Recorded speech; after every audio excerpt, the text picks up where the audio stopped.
बिस्मिल्लाहिर्रहमानिर्रहीम। अस्सलाम वालेकुम। दरियाए नील खुश्क हो चुका था। वो दरियाए नील जिसका पानी ठाठे मारता था और मिस्र के खेतों को सैराब करता था, वो दरिया खुश्क हो चुका था। मिस्र के लोग ये देखकर बहुत परेशान हो गए। ऐसा पहली बार नहीं हुआ था। हर साल दरियाए नील खुश्क हो जाता था। ये मिस्र के लोगों का कहना था कि दरियाए नील हर साल इंसानी कुर्बानी मांगता है। जब वो ये कुर्बानी दे देते हैं तो दरियाए नील फिर से ठाठे मारने लगता है। लोग खुश हो जाते हैं। उनकी खेतियाँ फिर से लहलहाने लगती हैं। अब एक बार फिर दरियाए नील खुश्क हो चुका था। लोगों के चेहरे परेशानी से मुरझा गए थे। इस बार फिर दरिया एक इंसान की कुर्बानी मांग रहा था। वो सब मजबूर थे। ये इन दिनों की बात है जब हज़रत उमर बिन अल-आस रज़ी अल्लाह ताला अन्हु ने मिस्र फ़तह किया था। मिस्र में फ़ौजें मौजूद थीं। अमीरुल मोमिनीन हज़रत उमर फ़ारूक रज़ी अल्लाह ताला अन्हु ने हज़रत उमर बिन अल-आस रज़ी अल्लाह ताला अन्हु को गवर्नर मुकर्रर किया था और उसके चंद दिन बाद ही दरियाए नील खुश्क हो गया था। लोगों की परेशानी देखने के काबिल थी। लोग दरियाए नील में इंसानी कुर्बानी की तैयारियां करने लगे।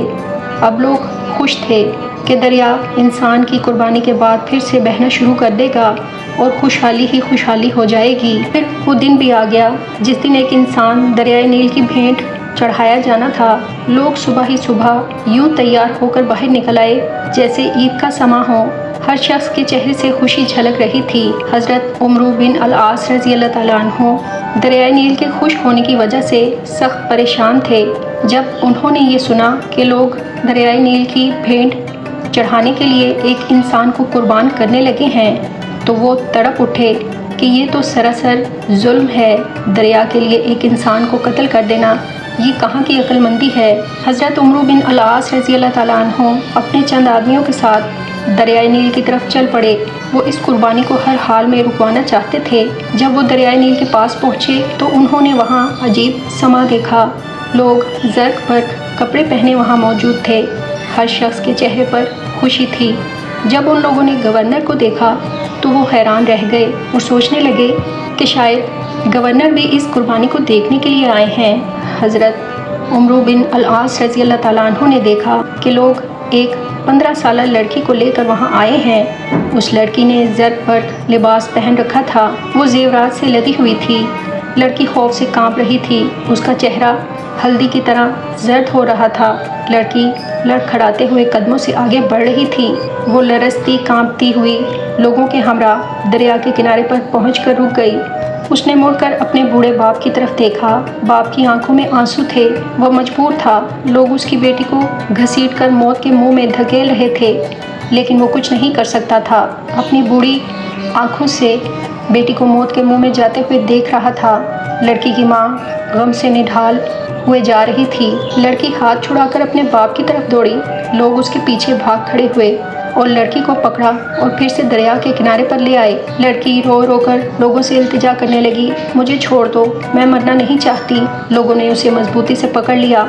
अब हज़रत उमर बिन अल-आस रज़ी अल्लाह ताला अन्हु के सब्र का पैमाना लबरेज हो चुका था।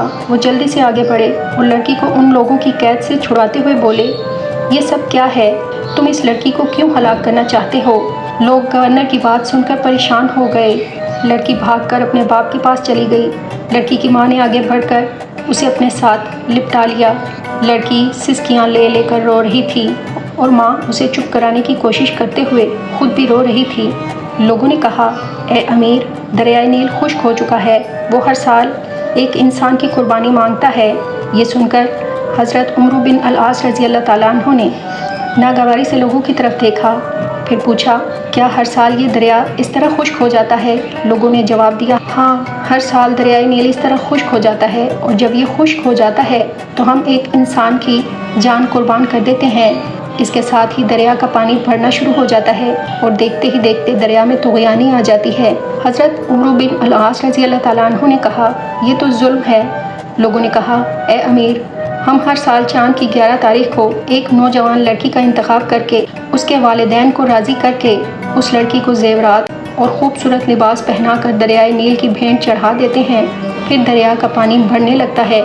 یہ سن کر حضرت عمرو بن العاص نے کہا، اسلام ان باتوں کو پسند نہیں کرتا۔ تم ہر سال ایک انسان کو قتل کر کے دریا کی بینٹ چڑھا دیتے ہو، یہ تو سراسر ظلم ہے۔ اسلام ان فضول باتوں کو مٹانے کے لیے آیا ہے، آئندہ تم ایسا نہیں کر پاؤ گے۔ یہ سن کر لوگ بولے، پھر تو دریا خشک رہے گا، ہماری کھیتیاں برباد ہو جائیں گی، ہم لوگ بھوک سے مر جائیں گے، ہمارے جانور ہلاک ہو جائیں گے۔ حضرت عمرو بن العاص رضی اللہ تعالیٰ عنہ نے کہا، تم پریشان نہ ہو، ایسا کچھ نہیں ہوگا۔ انہوں نے ان لوگوں کو یہ رسم ادا کرنے کی اجازت نہیں دی۔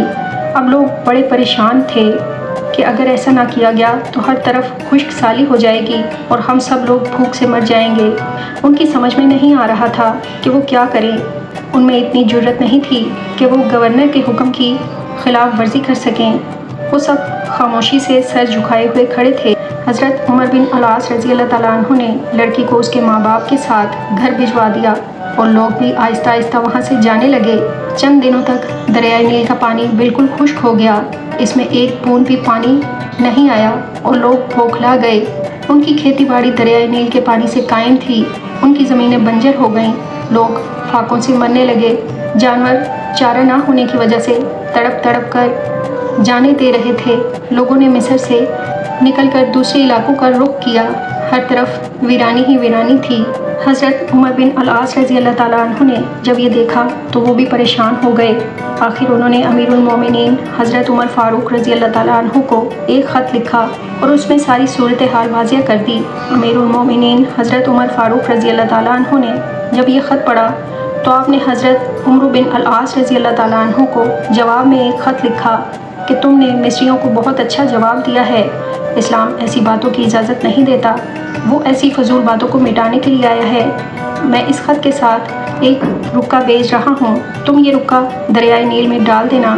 جب حضرت عمرو بن العاص رضی اللہ تعالیٰ عنہ کے پاس امیر المؤمنین حضرت عمر فاروق رضی اللہ تعالیٰ عنہ کا خط پہنچا تو انہوں نے خط کے بعد وہ رکا بھی پڑھا جو دریائے نیل میں ڈالنے کے لیے تھا۔ اس میں لکھا تھا، یہ خط اللہ کے بندے عمر بن خطاب رضی اللہ تعالیٰ عنہ کی طرف سے دریائے نیل کے نام ہے کہ اے دریا، اگر تو اللہ کے حکم سے بہتا تھا تو ہم بھی اللہ ہی سے تیرا جاری ہونا مانگتے ہیں، اور تو اللہ کے حکم سے جاری ہو جا، اور اگر تو خود اپنی مرضی سے بہتا ہے اور اپنی ہی مرضی سے رک جاتا ہے تو پھر تیری کوئی پرواہ نہیں اور ضرورت نہیں ہے۔ حضرت عمرو بن العاص رضی اللہ تعالیٰ عنہ نے یہ رکا دریائے نیل میں ڈال دیا اور واپس چلے آئے۔ جب صبح مصر کے لوگ بیدار ہوئے تو یہ دیکھ کر حیران رہ گئے کہ دریائے نیل کو اس طرح جاری کر دیا، بلکہ اب تو دریا میں پانی بہت چڑھ آیا تھا اور دریا میں طغیانی آئی ہوئی تھی۔ لوگ یہ دیکھ کر خوشی سے چلا اٹھے، دریا جاری ہو گیا، دریا جاری ہو گیا۔ اس دن سے اب تک دریائے نیل اسی طرح جاری و ساری ہے، ایک لمحے کے لیے بھی اس کا پانی خشک نہیں ہوا۔ لاکھوں کروڑوں سلام ہوں پیارے نبی صلی اللہ علیہ وآلہ وسلم اور ان کے صحابہ کرام رضی اللہ تعالیٰ عنہ پر۔